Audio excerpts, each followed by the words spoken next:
urang deui dina acara wanta dina ieu dina kasempatan ayeuna urang bari ngabahas ngeunaan bahaya main HP. Kalawihan di kalangan remaja, kalau informasi langsung mereka, urang langsung wae ka rekap di lapangan.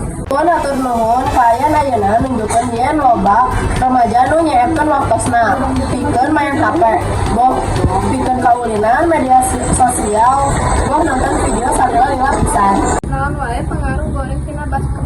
Kaleuwih tiasa nyebabkeun panon gancang capek, sesare, sarta kurang fokus nalika diajar. Salian tieta, loba remaja anu jadi jarang olahraga, jeung kurang komunikasi jeung keluarga.